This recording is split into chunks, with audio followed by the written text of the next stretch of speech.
যখন কোনো মানুষের দুনিয়াতে বেঁচে থাকার সময় শেষ হয়ে যায় তখন আল্লাহর হুকুমে মৃত্যুর ফেরেশতা হযরত আজরাইল আলাইহিস সালাম তার কাছে এসে হাজির হন। যদি মৃত ব্যক্তি একজন নেককার বা ভালো মানুষ হন তবে ফেরেশতারা তার কাছে আসেন নূরের মতো উজ্জ্বল আর সুন্দর চেহারা নিয়ে। তাদের সাথে থাকে জান্নাতে সুগন্ধিযুক্ত কাফনের কাপড়। তারা সেই রূহকে অত্যন্ত নরম আর আদরের সাথে শরীর থেকে বের করে আনেন, ঠিক যেভাবে একটি ভেজা আটার ভিতর থেকে একটি চুল খুব সহজে বেরিয়ে আসে। এরপর সেই পবিত্র রূহকে জান্নাতের সুগন্ধি কাফনে জড়িয়ে নেওয়া হয়, যেখান থেকে মেশক আম্বরের চেয়েও উত্তম সুগন্ধ বের হতে থাকে। এরপর ফেরেশতারা সেই রূহকে নিয়ে আসমানের দিকে উঠতে থাকেন। তারা যখন কোনো আসমানের ফেরেশতাদের পাশ দিয়ে যান তখন ফেরেশতারা জিজ্ঞেস করেন, এই পবিত্র রূহটি কার? উত্তরে রূহকে নিয়ে যাওয়া ফেরেশতারা দুনিয়াতে তার সবচেয়ে সুন্দর নামে তার পরিচয় দেন। এভাবেই এক এক করে 7টি আসমানের দরজা তার জন্য খুলে দেওয়া হয় এবং সবশেষে তার রূহকে ইল্লিন নামক এক সম্মানিত জায়গায় রেখে দেওয়া হয়। কিন্তু মৃত ব্যক্তি যদি একজন বদকার বা পাপী মানুষ হয় তবে ফেরেশতারা তার কাছে আসেন ভয়ঙ্কর এবং কালো চেহারা নিয়ে। তাদের সাথে থাকে জাহান্নামের দুর্গন্ধময় চট। তারা সেই পাপী রূহকে অত্যন্ত কষ্ট দিয়ে টেনে হিচড়ে শরীর থেকে বের করে আনেন, ঠিক যেভাবে একটি জীবন্ত ছাগলের চামড়া টেনে বের করা হয়। একবার ভেবে দেখেছেন কি ভয়ানক দৃশ্য? জীবন্ত ছাগলের শরীর থেকে চামড়া যখন টানা হয় কি রকম যন্ত্রণা হবে?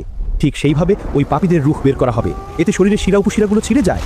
এরপর সেই নাপাক রূহকে জাহান্নামের দুর্গন্ধময় চটে জড়ানো হয়, যেখান থেকে মরা পশুর চেয়েও জঘন্য দুর্গন্ধ বের হতে থাকে। ফেরেশতারা যখন সেই রূহকে নিয়ে আসমানের দিকে উঠতে থাকেন তখন আসমানের দরজা তার জন্য বন্ধ করে দেওয়া হয়, তাকে ভেতরে ঢুকতে দেওয়া হয় না। এরপর তার রূহকে সিজ্জিন নামক এক অপমানজনক জায়গায় ছুঁড়ে ফেলা হয়। এরপর মৃত ব্যক্তির দেহকে যখন কবরে নামিয়ে রাখা হয় এবং তার আত্মীয় স্বজনরা তাকে মাটি দিয়ে চলে আসে তখন এক ভয়ঙ্কর অধ্যায় শুরু হয়। মৃত ব্যক্তি কবরে শুয়ে থেকেও তার আপনজনদের পায়ের আওয়াজ শুনতে পায়।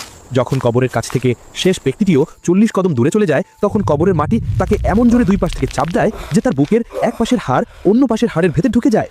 এই চাপ থেকে কেউই রক্ষা পাবে না, সে যত বড় নেককারী হোক না কেন। এরপর শুরু হয় সেই আসল পরীক্ষা। কবরের সেই ভয়ঙ্কর মাটির চাপের পর হঠাৎ করে কবরের মাটি দুভাগ হয়ে যায় এবং আগমন ঘটে দুই ভয়ঙ্কর ফেরেশতার। তাদের নাম মুনকার এবং নাকির। হাদিসের বর্ণনা অনুযায়ী তাদের দেখতে অত্যন্ত ভয়ঙ্কর। তাদের গায়ের রং হবে নীল কালো, চোখগুলো হবে আগুনের গোলার মতো, আর তাদের কণ্ঠস্বর হবে বজ্রপাতের মতো ভয়ঙ্কর। তাদের হাতে থাকবে বিশাল এক লোহার হাতুড়ি, সেটি এত ভারী হবে যে দুনিয়ার সকল মানুষ মিলেও তা মাটি থেকে তুলতে পারবে না। তারা কবরের সেই লোকটাকে বসিয়ে দেবেন এবং এক ভয়ঙ্কর ধমকের সুরে জিজ্ঞেস করা শুরু করবেন। যদি মৃত ব্যক্তি একজন নেককার বা ইমানদার বান্দা হন তবে তিনি এই ভয়ঙ্কর দৃশ্য দেখেও ভয় পাবেন না, কারণ আল্লাহ তার অন্তরকে শান্ত এবং দৃঢ় করে দেবেন। ফেরেশতারা তাদের বজ্রকণ্ঠে প্রথম প্রশ্ন করবেন, মান রব্বুকা, তোমার রবকে? ইমানদার বান্দা কোনো ভয় না পেয়ে অত্যন্ত শান্ত এবং দৃঢ় কণ্ঠে উত্তর দেবেন, রব্বি আল্লাহ, আমার রব আল্লাহ। এরপর তারা দ্বিতীয় প্রশ্ন করবেন, ওয়ামা দিনুকা, তোমার ধর্ম কি? তিনি উত্তর দেবেন, দীন আল ইসলাম, আমার দিন হলো ইসলাম। সবশেষে তারা আমাদের প্রিয় নবী হযরত মুহাম্মদ সাল্লাল্লাহু আলাইহি ওয়াসাল্লামের দিকে ইশারা করে তৃতীয় প্রশ্নটি করবেন, ওয়ামা কুনতা তাকুলু ফি হাযার রাজুলু, এই ব্যক্তি সম্পর্কে তুমি কি বলতে? ইমানদার বান্দা উত্তরে বলবেন,